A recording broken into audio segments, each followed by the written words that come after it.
And finally, we're going to hear from Maplewood's Congressman Donald Payne, who's with us this evening. And I'm hoping that the Congressman,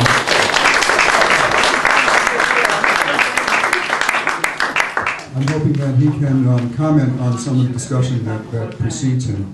And I just wanted to say that on Friday, you probably heard about the vote that was taken in the House, which called for U.S. troop withdrawal from Iraq by August 2008. And Congressman Payne voted for that, and I want to thank him for doing that.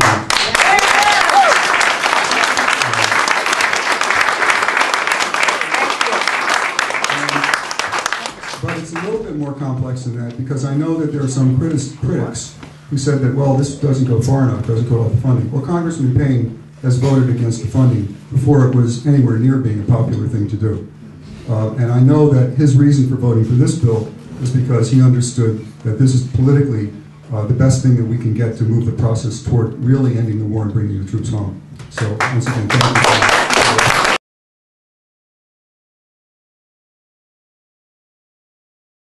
Our next speaker is Congressman Donald Payne, and I just want to say that I'm thrilled to bring him up here.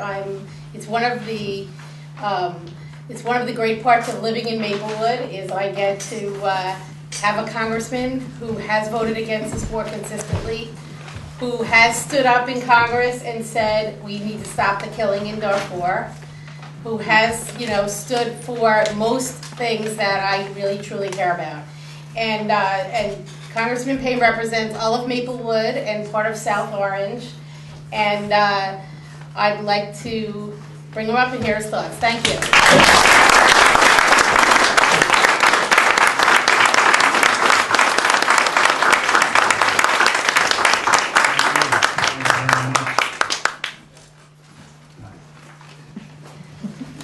Really good to be here this evening, and let me thank Paul for keeping me set up with notes in 5 minutes.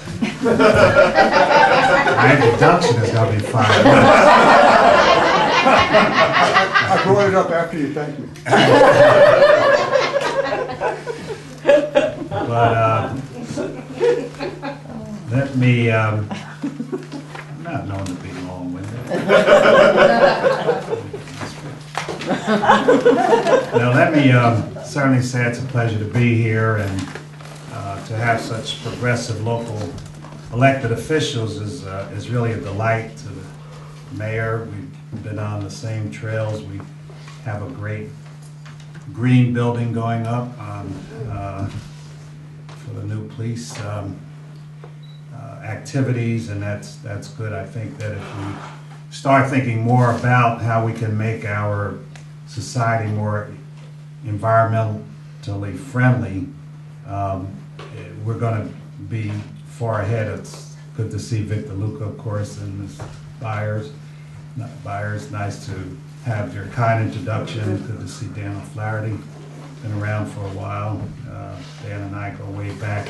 Let me just say that I think that you certainly hit on the points that are very important. Let me just, as Paul said, it was a very difficult vote that came up on yesterday, and believe it or not, I met several times with Speaker Pelosi and all the leadership of the House because I was inclined to vote no, because I've never voted for a war supplement ever. I haven't voted for a war budget. And so here we were confronted with the dilemma. We had 214 votes and needed 218, and I was one that was going to vote no. Maxine Waters, myself, Barbara Lee, Lynn Woolsey, John Lewis, Ms. Watson, Dennis Kucinich. And I was the person that led the debate in the first giving the president the preemptive strike authority.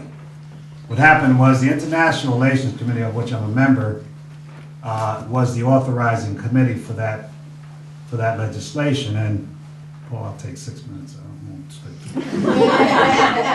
Paul's got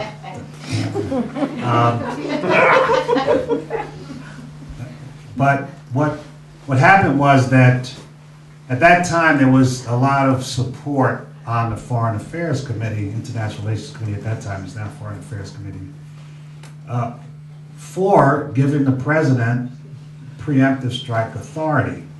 And so normally the chairman of our side, and we were supposedly in opposition to that because it was George Bush's, initiative.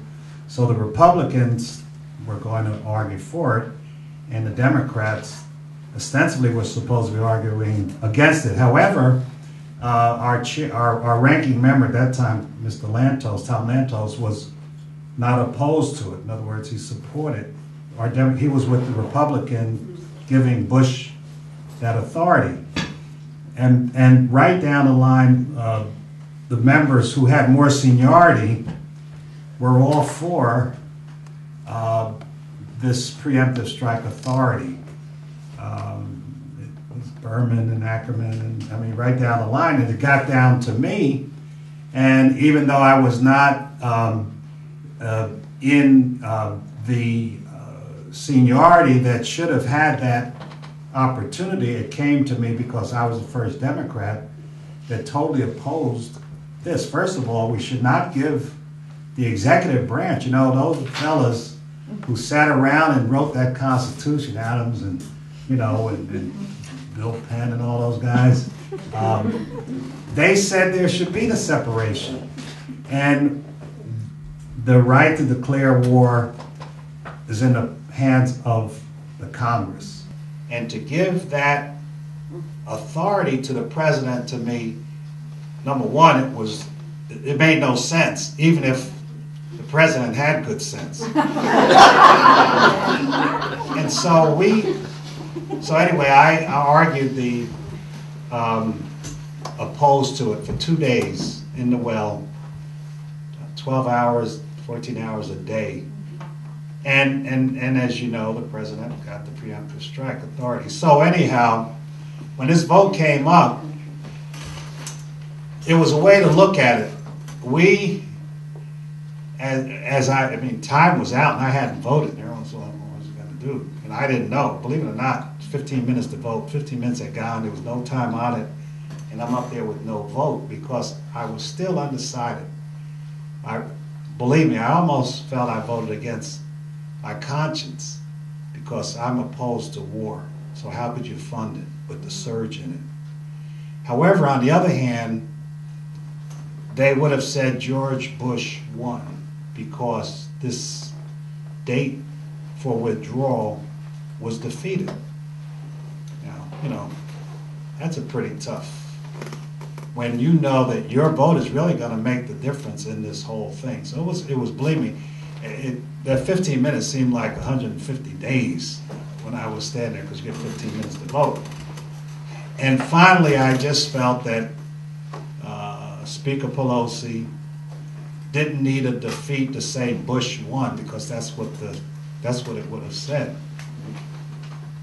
That the Congress failed to have a date next year for the troops to come home. So I'm very happy that Paul pointed out that fact, and I think that now it's up to the president. He says he's going to veto it. He's going to veto his own legislation to fund the troops. So that'll be kind of interesting.